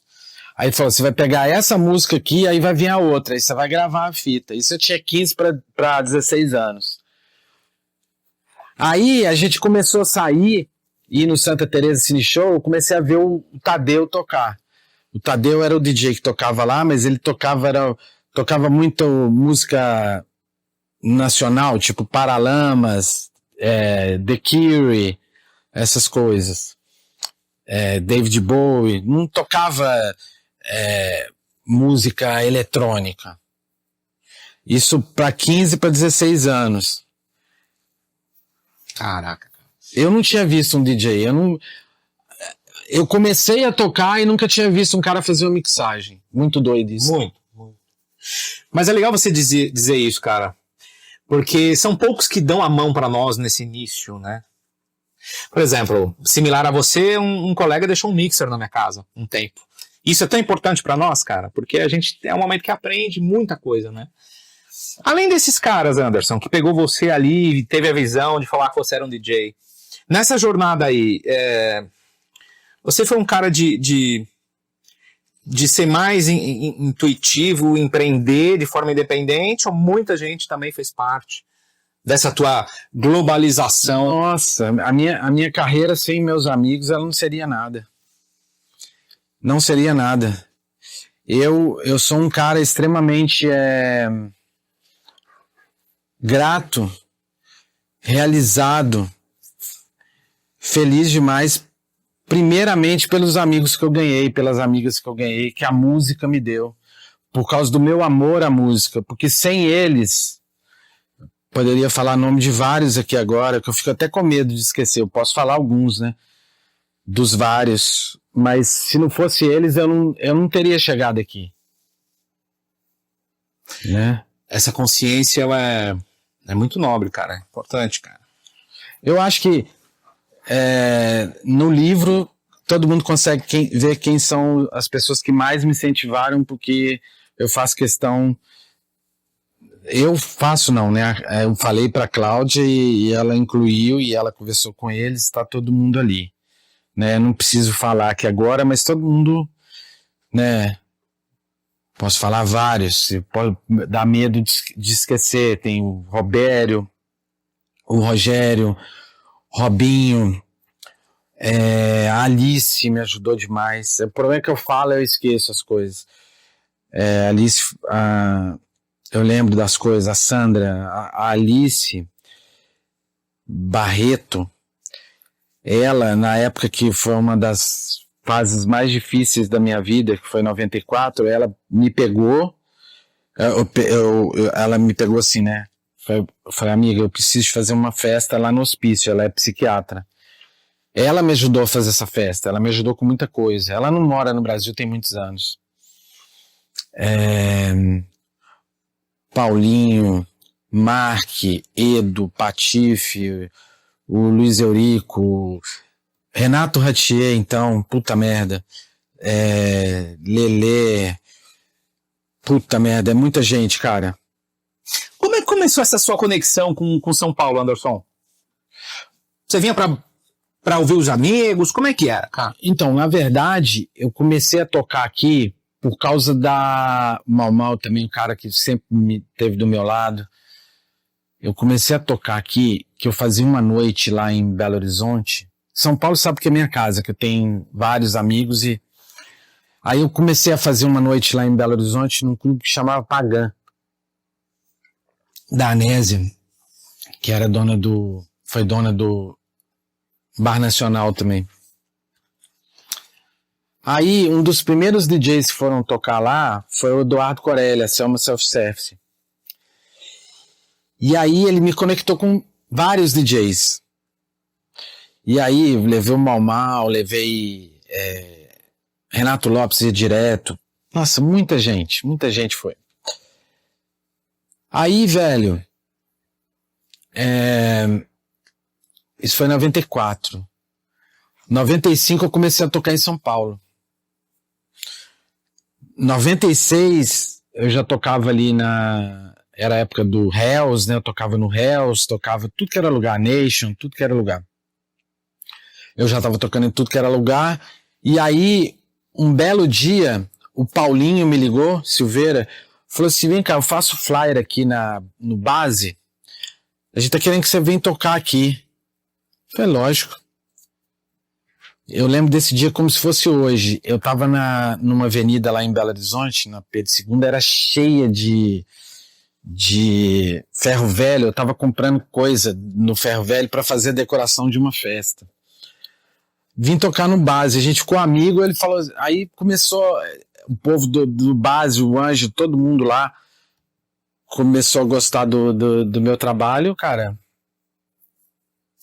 Que clube legal, eu me lembro. Muitos DJs estiveram ali. São Sim. ótimos, são ótimos. Então a minha primeira residência em São Paulo foi no Base. Depois tive residência, num monte de lugar, cara. Mas talvez um lugar que eu toquei muito naquela época ali, que era muito legal também, a Louca. Ah, ali lavava a alma. Era bem legal ali.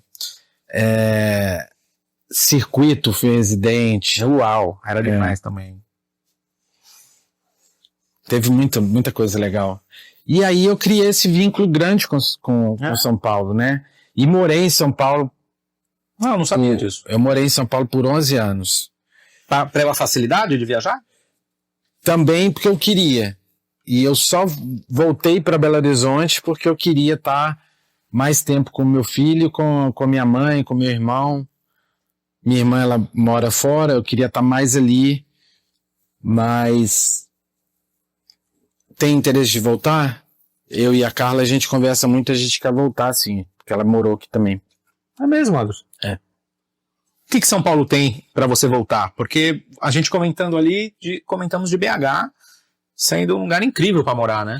Lá é incrível. Te falta algo? Não, assim, aqui eu trabalharia muito mais, né? Tem muito mais lugar para tocar. Tem muito mais gente sempre querendo que eu toque. Então, o que complica para mim vir tocar sempre é a logística, né? Faz sentido. Às vezes tem pessoas que não pode, não quer pagar a logística, né? O Anderson Noise, se um artista te mandar um link do SoundCloud com 10 faixas e você gostar delas, mas ele disser que foi 100% feito com IA, qual vai ser sua reação? Nunca pensei. Já ouviu falar em Suno? Sim, já vi. Já ouviu alguma coisa?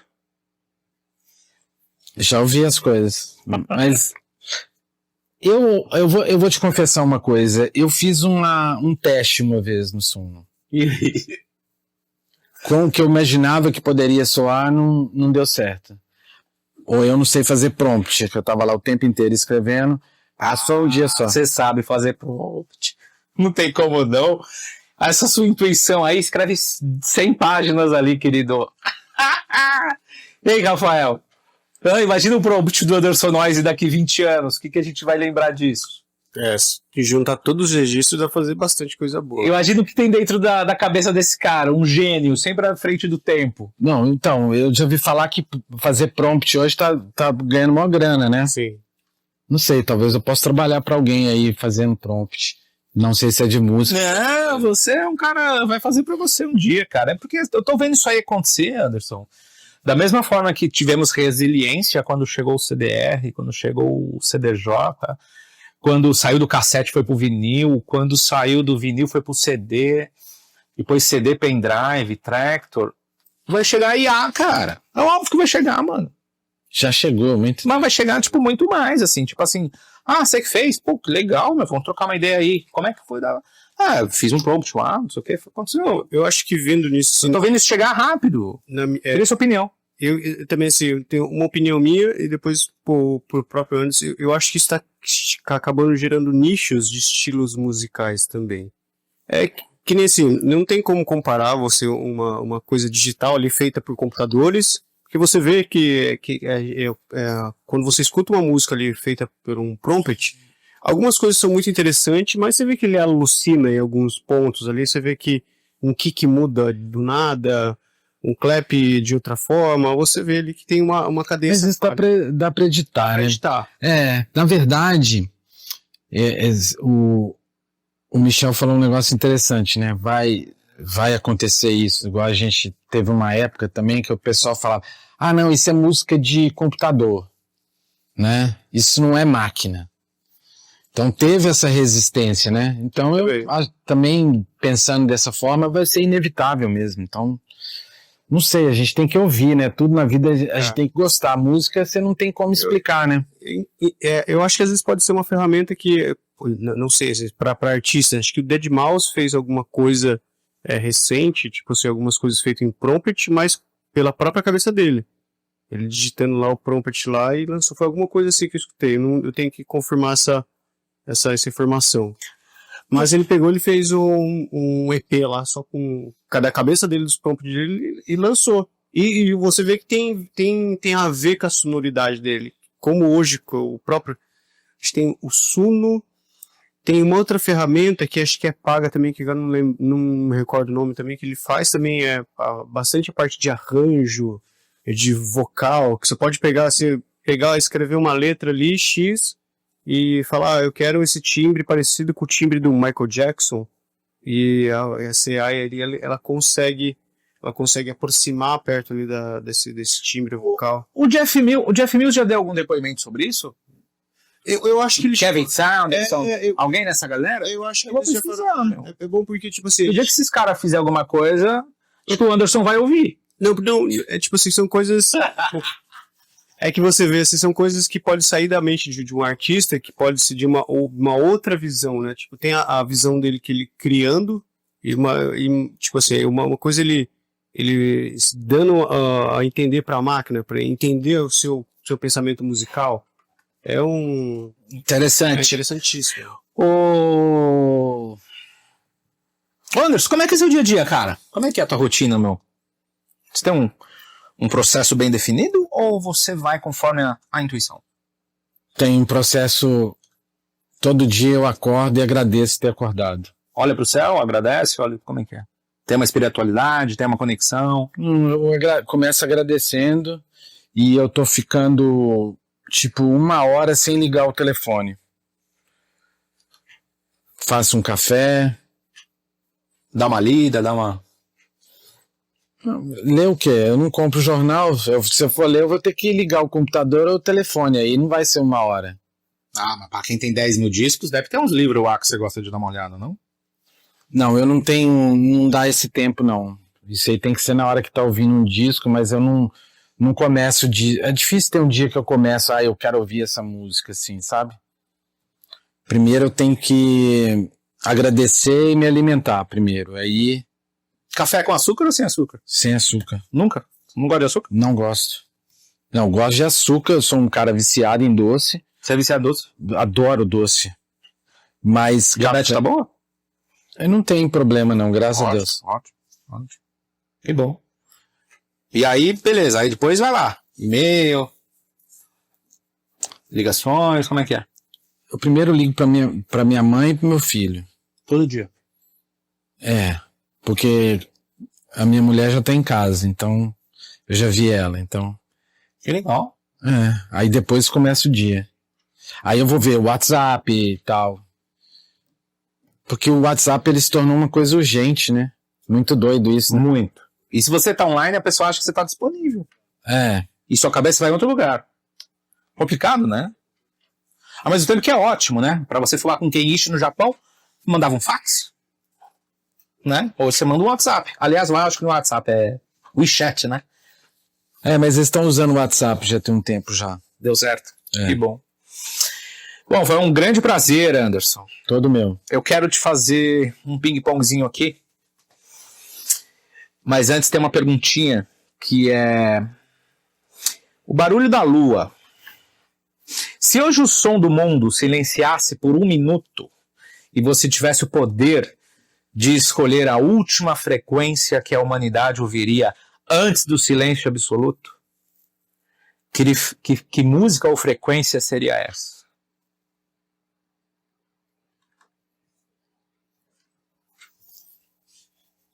Nossa, é muito simples. Pra mim é simples. Milton Nascimento, Clube da Esquina. Ok. Se você chegou até aqui, considere buscar pelo Anderson Noise nas redes se você não o conhecia. E claro, se inscrever e deixar um comentário aqui para nós. Anderson, você falou do Clube da Esquina e Milton Nascimento, mas eu quero um disco que mudou sua vida além desses. Pode ser um terceiro disco. Azimuth. Ótimo. Uma cidade que soa como techno. Berlim. O clube que mais que te dá saudades. The End. O techno em uma palavra. Energia. A sua maior saudade da cena dos anos 90.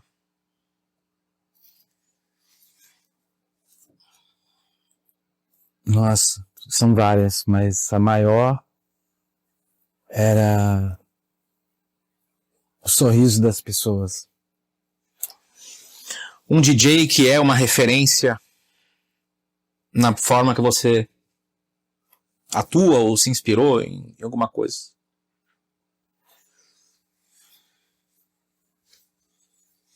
Vai ter mais pergunta de DJ ou só essa? Só essa. São vários DJs. Fica à vontade.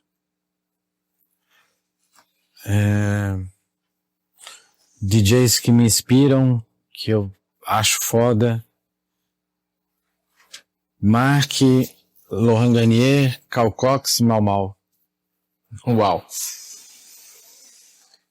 O horário nobre de um line-up pra você ou isso não impacta? Independe. Depende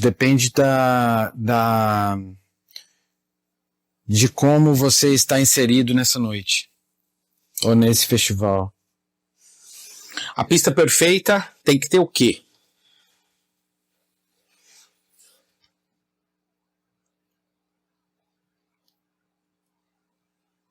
Energia linda. Uma viagem que o techno te proporcionou e você não esqueceu. No Vale Japão. Não vale Japão? Não. Japão já foi falado e Londres também já foi falado. É mesmo? Lembra de uma terceira país aí. Coreia do Sul. Uau! Seul. O que você ouve quando precisa do seu silêncio? Ouvir teu interior. Tentar me acalmar. E o que você ouve? Não ouço. Ah, tá. Entendi. O barulho da lua em uma frase?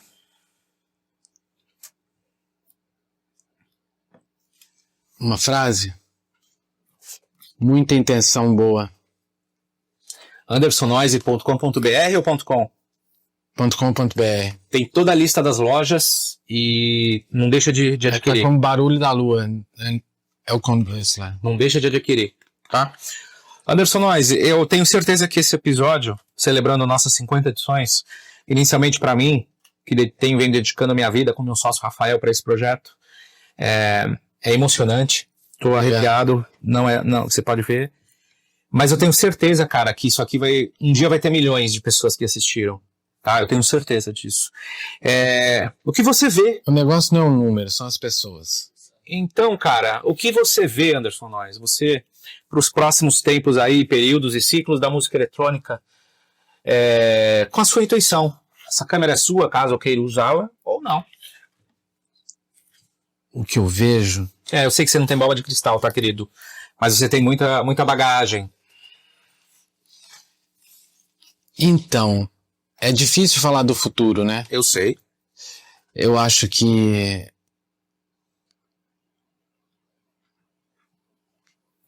Eu não tenho o que falar agora. Me pegou de...